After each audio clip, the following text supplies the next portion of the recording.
Hello everyone, welcome back to my channel. అందరు ఎలా ఉన్నారు? బాగున్నారా? చూసారు కదా ఏంటో బోడకాకరకాయలు. పావు కేజీ 30 రూపీస్. స్టార్టింగ్లో దీని ప్రైస్ చాలా ఎక్కువగా ఉంది, అంటే పావు కేజీ వచ్చేసి 100 రూపీస్ ఉంది. ఈరోజు కొంచెం జెప్టోలో చూస్తే 30 రూపీస్కి ఉన్నాయి. చాలా ఎలా ఉంటాయో ఏమో అనుకున్నాను. చాలా ఫ్రెష్గా బాగున్నాయి, చాలా నీట్గా ఉన్నాయి.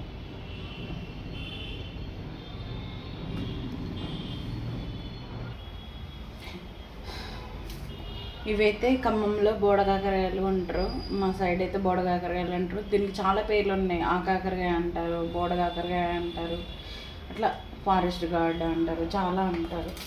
సో ఈరోజు మీకు ప్రాసెస్ చూపిస్తున్నా, మేమైతే ఎలా వండుకుంటాం అనేది. జనరల్గా అందరూ వండుకుంటారు, కాకపోతే మేము వండుకునే విధానం.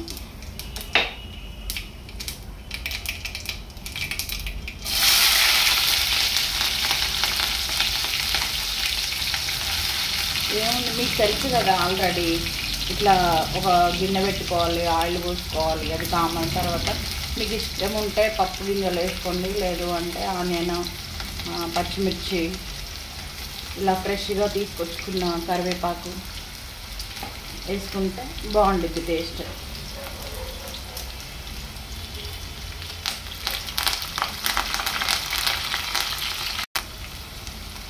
అసలు ఈ కర్రీకి చాలా చరిత్రే ఉందండి. ఎలా అంటే, మేము హాస్టల్లో ఉన్నప్పుడు మా డాడీ ఇంటికి వెళ్తే చేను దగ్గర, అంటే మా పొలం దగ్గర ఉంటే ఇవి తీసుకొస్తాడు.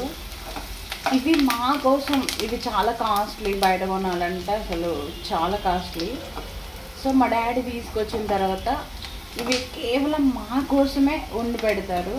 వాళ్ళు మాత్రం ఏదో ఒక కర్రీ వేసుకొని తింటారు, ఎందుకంటే వాళ్ళు అక్కడనే ఉంటారు రెగ్యులర్గా, వాళ్ళు తినగలుగుతారు. కానీ హాస్టల్లో ఉండే వాళ్ళకి ఏం దొరకవు కదా, అందుకే ఇంటికి వెళ్ళినప్పుడల్లా మా డాడీ వాళ్ళు మాకు అది కోసి పెడతారు.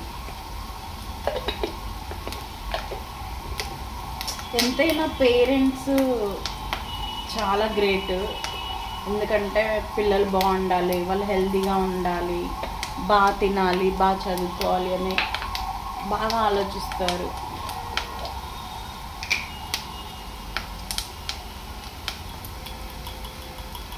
ఆనియన్స్ ఫ్రై అయిన తర్వాత కొంచెం అల్లం వెల్లుల్లి పేస్ట్, ఇంట్లోదైతే ఇంత చాలు, మరి ఎక్కువ వేయకోకుండా.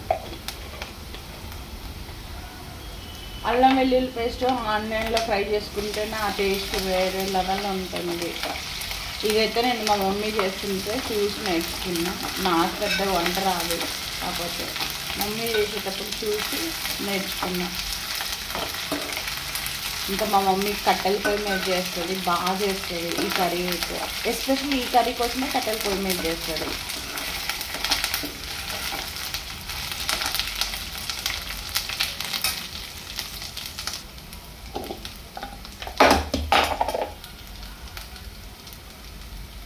మీకు యాస్టీజ్ చూపిస్తున్నా, ఇందులో ఏం కట్ చేయట్లేదు, ఏం యాడ్ చేయట్లేదు, ఒక స్టెప్ వైజ్గా చూపిస్తున్నా. ఆనియన్స్ ఫ్రై అయిన తర్వాత కాకరకాయలు వేసుకోండి ముక్కలు.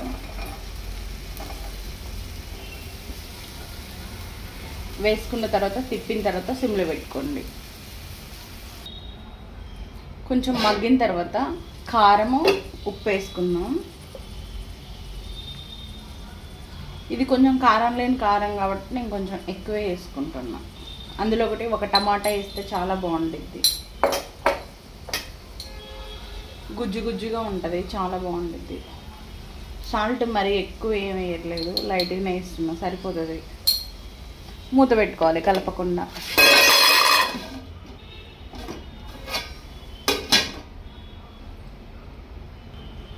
ఈలోపు మనం ఒక టమాటాకాయ తీసుకొని కడుక్కొని కట్ చేసుకున్నాం.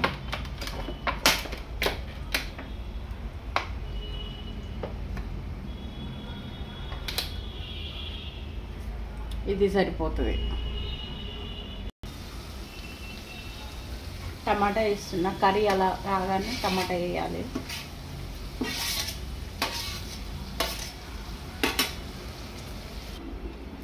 ఫైనల్గా ఇందులో అయితే కర్రీ అయితే బాగా కుక్ అయిన తర్వాత మసాలా పౌడర్ వేసుకోవాలి, అంతే అండి. చాలా సింపుల్. చూడు ఆల్మోస్ట్ కర్రీ కుక్ అయిపోయింది. జస్ట్ ఈ మసాలా చల్లుకోవాలి. ఇది ఏంటంటే ధనియాల పౌడర్ అండ్ వెల్లిపాయలు అంతే, ఇందులో ఇంకేం కలపలేదు. Curry ready. చాలా టేస్టీగా ఉంటుంది. మమ్మీ ఎప్పుడు అంటది మటన్ కంటే చాలా టేస్టీగా ఉంటుంది అంటది. ఒక్కసారి మీరు ఓపికతో, ఇది కొంచెం రిస్కే కానీ ఓపికతో మీరు ఇలా వండుకొని తినండి, చాలా బాగుంటుంది. నేను ఈ కర్రీ తినక 1 year అయింది ఆల్మోస్ట్. ఎందుకంటే ఇది సీజనల్ కర్రీ, ఎప్పుడు పడితే అప్పుడు దొరకదు ఈ కాకరకాయ. సో నేనైతే ఇప్పుడు టేస్ట్ చేయబోతున్నా. చాలా అంటే చాలా మంచి స్మెల్ వస్తుంది. సూపర్ స్మెల్, అసలు సూపర్గా ఫ్రై అయింది, మంచి కుక్ అయింది. ఇలా వండుకోండి, చాలా బాగుంటుంది. ట్రై చేయండి అసలు.